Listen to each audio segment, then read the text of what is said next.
Hey, what's up, everybody? Happy Friday. It is a wonderful Friday to be alive. Another Friday where we have an opportunity to overcome. Another weekend upon us where we get to gather together with the saints, be encouraged, sit under the reading of the Word, let your hearts grow in steadfastness, as we've been talking about this week. Let your hearts grow in steadfastness. Let your hearts be convicted under the reading of the word and encouraged by the brethren, doing life together. Just make sure you get into a Bible preaching church. Okay, let the word convict. Let the word strengthen your faith.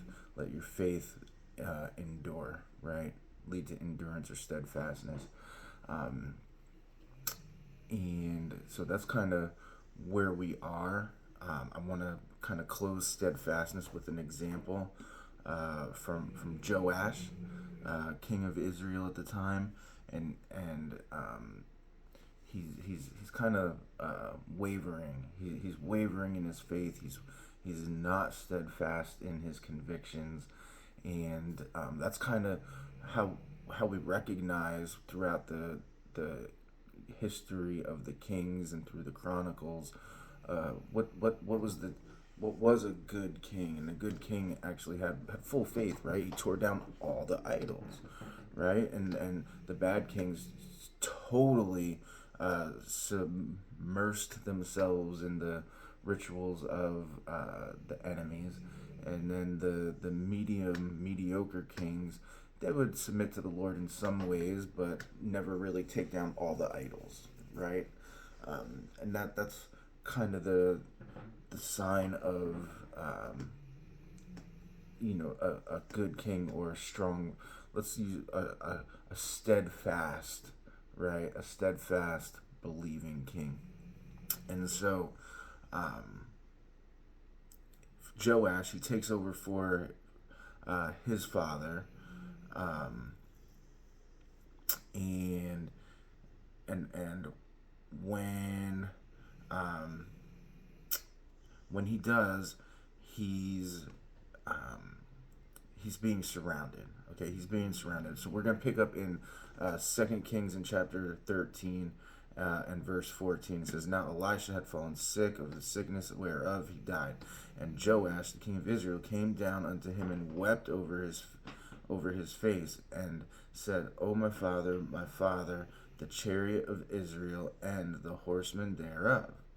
Okay, so he recognizes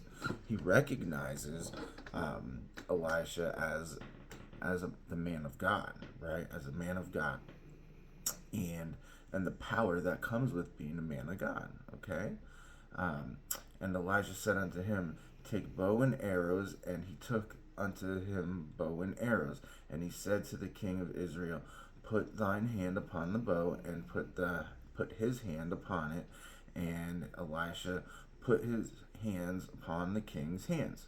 Okay, so the man of God, um, he he kind of walks him through it. Okay, he walks him through it, and he's letting him know that you're not alone. Okay, you're not alone. God is with you, right? God is with you, and He will direct your paths, right? And so Joash, he's worried. He's scared. The enemy is surrounding him. Is crashing down all around him, and he doesn't know what to do. And so as he's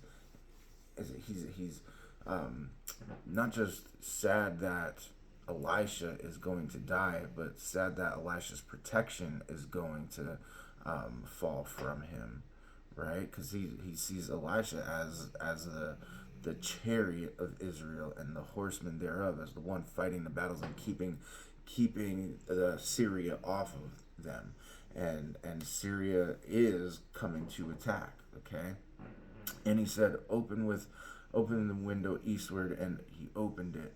Then Elisha said, Shoot, and he shot. And he said, The arrow of the Lord's deliverance, and the arrow of deliverance from Syria, for thou shalt smite the Syrians in Aphek, till thou have consumed them.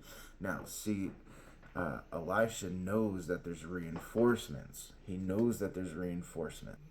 And the reinforcements that he knows, let's flip back to Second Kings in chapter 2. 2 Kings chapter 2. See these horsemen, the horsemen in chariots. See, Elisha knows that the reinforcements are more than flesh and blood. Okay, that's what he knows. So 2 Kings chapter 2, verse 11. And it came to pass as they still went on and talked that, behold, there appeared a chariot of fire and horses of fire, and parted them both asunder. And Elijah went up in the whirlwind into heaven. Then it says in verse 12, and Elisha saw it. He saw it, and he cried, my father, the chariot of Israel and the horsemen thereof. See, it's not, Elisha's not the chariot of Israel and the horsemen thereof. God is. See, God is. And Elisha knows that, and he's trying to tell that to Joash. Okay, he's trying to tell that to Joash. But Joash isn't having it. Now let's look again. So in 2 Kings chapter 6, see, we're moving forward here. 2 Kings chapter 6, the king of Syria, he's warring against Israel, and he took counsel with his servants, and they said, Elisha, the man of God, he knows what you speak in your bedchamber. And so the king of Syria sends the army, his chariots, verse 14, chapter 6, verse 14. Therefore sent he thither horses and chariots and a great host, and they came by night and compassed about the city where Elisha was. Now God protects him. Look at verse 15. And when the servant of God, of the man of God, was risen early and gone forth, behold, and the host compassed the city with horses and chariots, and his servants said unto him, alas, my master, how shall we do? How do we get out of this? Now look at his answer. And he answered, this is what Elisha said, fear not, for they that be with us are more than they that be with them. They that be with us be more than they that be with them. And Elisha prayed and said, Lord, I pray thee, open his eyes, that he may see. And the Lord opened the eyes of the young man, and he saw, and behold, the mountain was full of horses and chariots of fire round about Elisha. See, for the man of God who is faithful, nothing can get him if it be God's will. If it be God's will. See, over here in chapter 13, Elisha's sick. If God wanted to keep him alive, he would have, right? If God wanted to keep him alive, he would have. God has the power to do that. God, right, controls the armies. God controls the victories. God controls life and death. What we need to do is be steadfast and faithful in between. Now back to our original story, chapter 13. Now remember, this is what Elisha knows, and this is what he's trying to get Jehoash to understand. And so 2 Kings chapter 13, verse 17. And he said, open the window eastward, and he opened it, and Elisha said, shoot, and he shot, and he said, the arrow of the Lord's deliverance, and the arrow of the deliverance from Syria, for thou shalt smite the Syrians in Aphek, till thou have consumed them. He will smite them until he has consumed them. Now Aphek is eastward, and that's where the Syrians typically come from, and he's basically saying, go out there and smite them. All right. And he said, take the arrows, and he took them, and he said unto the king of Israel, smite upon the ground, and he smote thrice and stayed and stopped.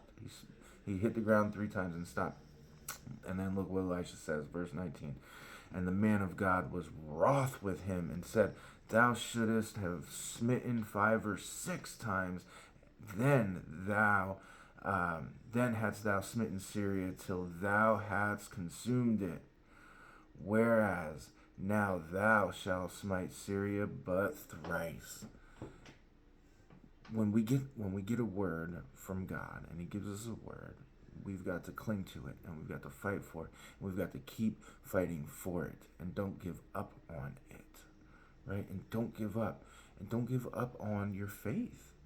Don't turn to things of the world, right? He couldn't see the chariots of fire. He thought it was with He thought the sick, dying man Elisha was the chariot and horseman of Israel, but that's not the case. God is. He had blinders on. He was not able to see, and therefore he gave up. He gave up quickly, right? After three smites, when he should have went 5 or 6 times. Think of all the things, how many times we've not been steadfast, we've not endured, we've not continued on because we couldn't see. We couldn't see it, right? And then what happens? We come to find out later if we would have just kept going. Yeah, that happens all the time, you guys. That happens all the time. So cling to the word. He fights our battles for us, even though we cannot see that, even though we know it, we don't see it, so we think we don't know it, and therefore we turn to what we see here in this realm, the victories that we see that are of the world, and we turn to them, right? Or we stop fighting for what the truth is, what the scriptures say. Endure, y'all. Endure. Steadfast. And God will fight our battles for us. And we need to cling to that and we need to strive for it. It's going to take work, right? It takes work. It is not meant to be easy, but He's got our back. It's meant for us to be faithful, and we will win the victory if it be His will. If it be His will.